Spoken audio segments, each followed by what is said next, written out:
My name is Ben, also known as the Ben SV. I am a multi-time rank 1 wizard player. Uh, Today I'm just going to be doing a quick little guide for when multi-classing is going to be removed because the game will be saved. So we're going to be going over nothing but base wizard builds, but I will include some multi-classing builds towards the end of the video, so stick around for that if you want to run something new before it's removed.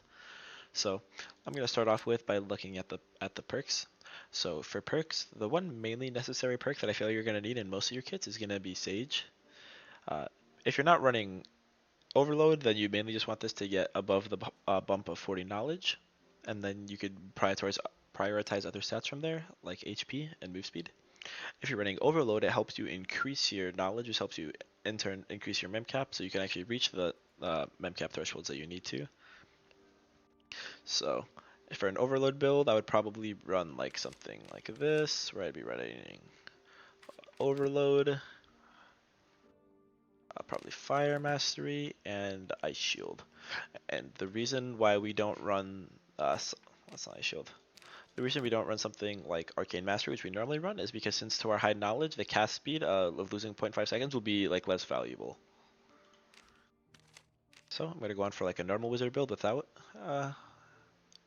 Overload. So afterwards, I would go probably Fire Mastery with Ice Shield, and then for the final perk, probably go for. Or sorry, Arcane Mastery. I'd probably go for the order. It would be like this, something like this, without Overload. Sage first, into Arcane Mastery, into Fire Mastery, into Ice Shield. Now this would especially be good for like a frontline wizard comp. However, if you're playing frontline wizard, I would recommend going for a spell overload build, but I'll go over comps later. Afterwards, we're gonna go into the abilities. So I would recommend just playing 10 spell. The other options are running Intense Focus, where you run like into cast with overload. At that point, you can just run like extra fireballs, ice bolts, chains, and you can do a lot of like damage really quickly, which can catch people off guard and instantly wipe a team if they're not ready for it. Another build would be if you're playing like a melee staff build, you would go with Arcane Shield here and just have Staff Mastery equipped. If you were going for a build like that, then your perks would look something like this. You would go for Staff Mastery, you would go for Fire Mastery. Afterwards, I would probably go for Reactive Shield and Ice Shield. So, and the way that you would play this is, so as you're running in, you press Arcane Shield, right? Because the thing about shields is when you have a shield on, you can't get headshot. So, if you're pushing into like a fighter, a barbarian, or something else, you have an Arcane Shield on, their first hit can't headshot you, and then after you get hit, it'll proc Reactive Shield. So you'll get another shield where you can't be headshot, so by then, with your Staff Mastery and Ignite, you should just make them fall. Alright, now I'm just going to put Classic 10 spell back on. Kick, Ice Shield, and Arcane Mastery. And now we're going to go into the spells. This is a spell wheel that I would recommend without multi-classing. I think this is a very one meets all thing. There's a few things you can swap out that I will show you. I think everything that I have on here right currently is like a must-have. So Magic Missile is your main PvE clear, and it's your final fight versus fighters and barbarians or anyone that gets on top of you. Haste Invis is just to buff yourself, give yourself spellcasting speed and move speed. Invis to reposition, Fireball is a fireball, Zap's zap. Ice Bolt is like fireball, but it can do even more damage, and it can slow, so you can use it while you're kiting. Slow is one of the most underrated spells in the game. It buys you space, and you can, if used well, you can use it to chain other spells and then slow again and just keep on chaining spells into them. Chain is Chain Lightning. Hitting one good Chain Lightning can win a fight instantly. So when it comes to these last few spells, that's where it can become a little bit more subjective. For me personally, if I'm running a frontline Wiz comp, and when I say frontline Wiz, I mean Wizard, Cleric, Bard, I tend to run Explosion and either Light Orb or Ignite. Light Orb can be really good. That helps us out rogues. If you're running Ignite, then that could be good for just like igniting your own Crystal Sword, and then you can end up boxing rogues that have Cutthroat, which would be your biggest threat as a wizard. Another option is if you're not playing that comp, you're playing something like Buffball, where it's like either Fighter Wiz Cleric, Barb Wiz Cleric, Barb Wiz Bard. At that point, I would recommend putting on Lightning Strike, because it is one spell that you can cast through your team.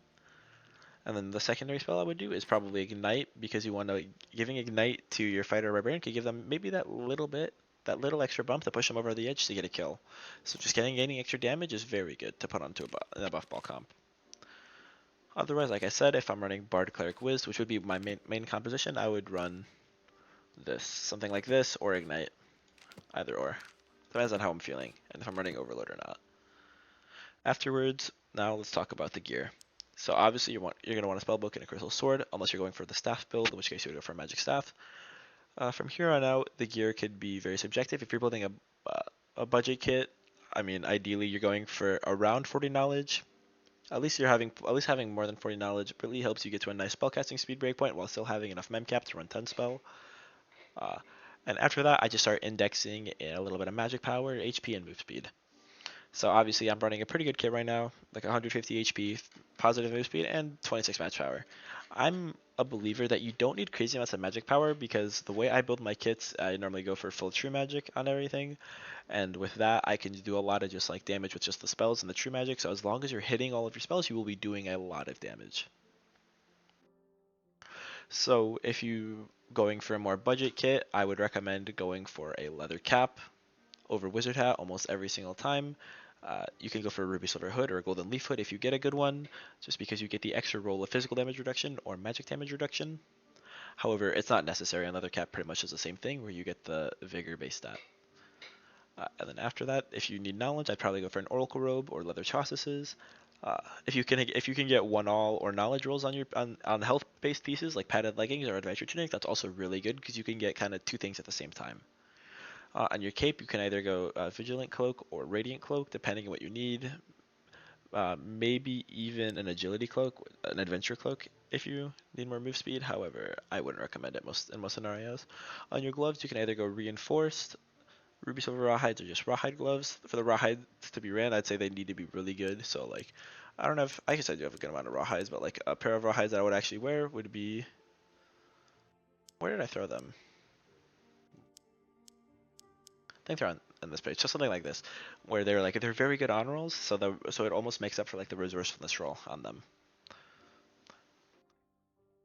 In terms of boots, I think occultist boots or rugged boots in most scenarios.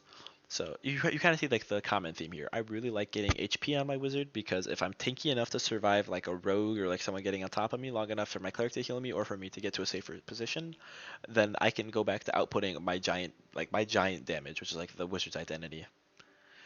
In terms of jewelry, normally you want to go for a necklace a piece, because I mean, just the stats of getting so much HP on this piece, just like every other piece just pales in comparison. So you could either get so imagine a like purple agi necklace. That's either three move speed base or 9 health base.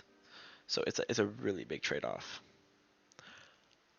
Yeah, so rings, I mean, just get whatever stats you need, and as long as you're getting to your basic breakpoints, you're really good.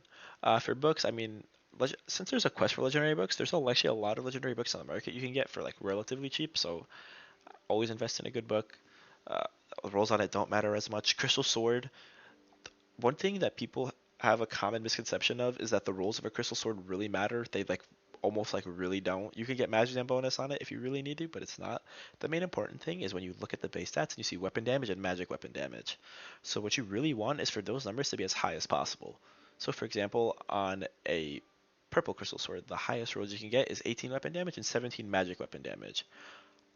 I don't know the highest rolls for legendary. I believe it's 20 and 19, but don't quote me on that. Um, so getting a higher magic weapon damage is the most important part, because that will scale with your magic power and your end magic and everything to do most of the damage. The rolls on it are very, I want to say meaningless, but they don't mean as much as just like the base numbers on the Crystal Sword. Um, so yeah, I mean, I think that's the brunt majority of the guide. Currently, while I'm doing multi-classing, I am running a little bit of a different build. I am running Hydra. Oh, what the hell? Hydra, Life Drain, Eldritch Shield, and Bolt of Darkness for Warlock spells. And going here, I dropped Ice Shield for anti-magic, because there are a lot of casters out there, and getting 25% MDR is very big. Now, another option that you could do here is you can actually go for a more cleric-based wizard instead. And one of my friends, Mateo, likes to do this a lot. So I'll show a screenshot. of his build right here, if you want to check that out. Anyways, that should be everything for the guide. Thank you guys for checking it out. Hope you guys enjoy. Hope you guys keep on playing Wizard.